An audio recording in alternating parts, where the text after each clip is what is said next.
ఇక కౌశల్ వికాస్లో అక్రమాల పర్వం, శిక్షణ ఇవ్వకుండానే సర్టిఫికెట్లు, అకౌంట్ నెంబర్లు, ఫోటో కూడా నకిలివే. ఇక చూడాలి. ఇక ఇప్పుడు కాదు అప్పుడు కాదు 2015 నుంచి జరుగుతూ ఉన్నదట.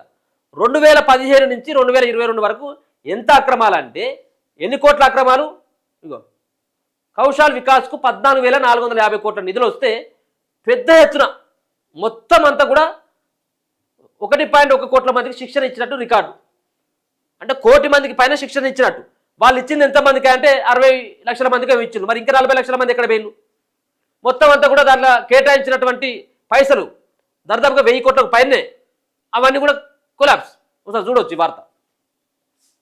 శిక్షణ లేదు, ఏమి లేదు, ఏది లేదు. శిక్షణ లేదు కానీ శిక్షణ తీసుకున్నట్టుగా సర్టిఫికెట్, అకౌంట్ నెంబర్లు ఇక చూడుగా ఎట్లా ఉన్నాయి.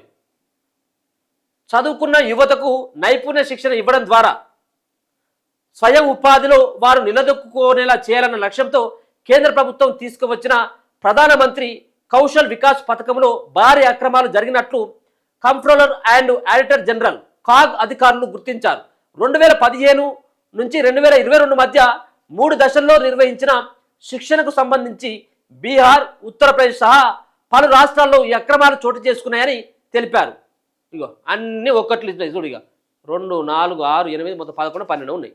మొత్తం ఒక నెంబరు అంకెలతోటే ఈ నెంబర్తోనే బ్యాంకు ఖాతాలు సృష్టించడంతో పాటు ఒకే ఫోటోతో లక్షల మందికి ఈ పథకం కింద నమోదు చేసుకున్నారట. అందరికి ఒకటే నెంబరు. ఏందే అకౌంట్ నెంబర్ అంటే అన్ని ఒకట్లే, ఒకటే ఫోటో. మరి గింత నిద్ర మాత్రలో ఉన్నారా? ఎవరెవరి పాత్ర ఉన్నది? గింత ఓపెన్గా చేసిందా అంటే దీంట్లో ఖచ్చితంగా అది కాదు. ఎక్కడెక్కడ ఉత్తరప్రదేశ్ అండ్ బీహార్, ఈ బీజేపీ పాలిత రాష్ట్రాలు. ఏంది ఇది?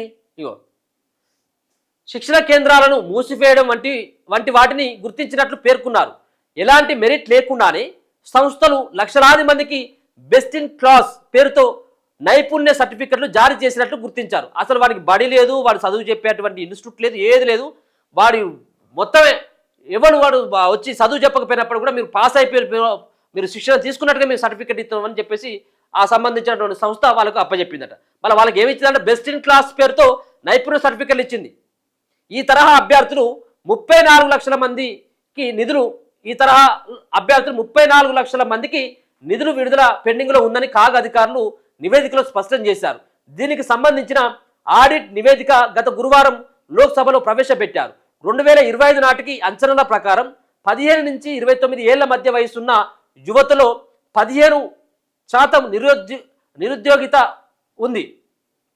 దీనికి తగ్గించే లక్ష్యంతో కేంద్ర ప్రభుత్వం పీఎం కౌశల్ యోజనను అమల్లోకి తీసుకొచ్చింది. ఈ క్రమంలో 2015లో ప్రారంభించిన ఈ పథకం కింద యువతకు పారిశ్రామిక రంగంలో శిక్షణ ఇచ్చి సర్టిఫికెట్లు జారీ చేయాలని భావించింది. 2015 నుంచి 2022 మధ్య 3 దశల్లో నిర్వహించిన కార్యక్రమంలో 1.32 కోట్ల మంది అభ్యర్థులకు శిక్షణ ఇచ్చేందుకు 14,450 కోట్లను కేటాయించింది.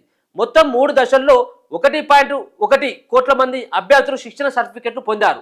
అయితే వీరు బ్యాంకు అకౌంట్లను పరిశీలించగా 90,000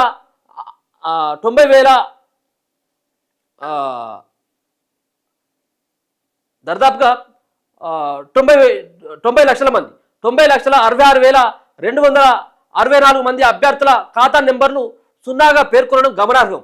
ఇదే విధంగా 5,24,537 మంది ఖాతాలకు సంబంధించి 12,122 మందికి ఒకే నెంబర్, మరో 52,381 మందికి రిపీటెడ్ నెంబర్లు ఉన్నట్లు కాగ్ గుర్తించింది.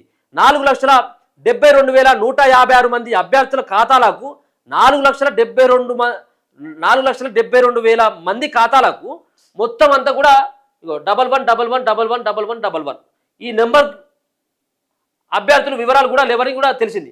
నెంబర్ ఉన్నట్లు కాంగ్రెస్ తెలిపింది. ఈ పథకం 2-3 దశలకు సంబంధించి అభ్యర్థుల వివరాలు కూడా లేవని తెలిపింది. కాగ్ 24.53 లక్షల మంది సర్టిఫైడ్ అభ్యర్థులకు డీబీటీ ద్వారా నిధులు మంజూరు అయ్యాయని, కానీ వీరిలో 17.69 లక్షల మంది అభ్యర్థులు మాత్రమే శిక్షణ పొందారని తెలిసింది. ఇక చూడలిగా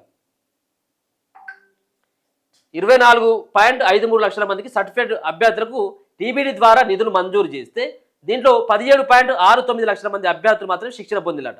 అంటే మరి మిగతా ఉన్నటువంటి వాళ్ళకి శిక్షణ లేదు, వాళ్ళకి సర్టిఫికేట్ లేదు, వాళ్ళకి ఏది లేదు, అయినా కనుక పైసలు పోయినాయి. సుమారుగా 14,450 కోట్ల రూపాయలతోటి పెట్టినటువంటి కౌశల్ వికాస్ పథకంలో అక్రమాలు ఏ విధంగా దొరినాయో బీహార్ అండ్ ఉత్తరప్రదేశ్లో జరిగినటువంటి వ్యవహారం ఇదంతా కూడా. ఇన్ని రోజుల పాటు ఏం చేసింది? కాగ్ రిపోర్ట్, ఇది ఏదో మనం చెప్పినటువంటిది కాదు, కాగే రిపోర్ట్ ఇచ్చింది అంతా కూడా.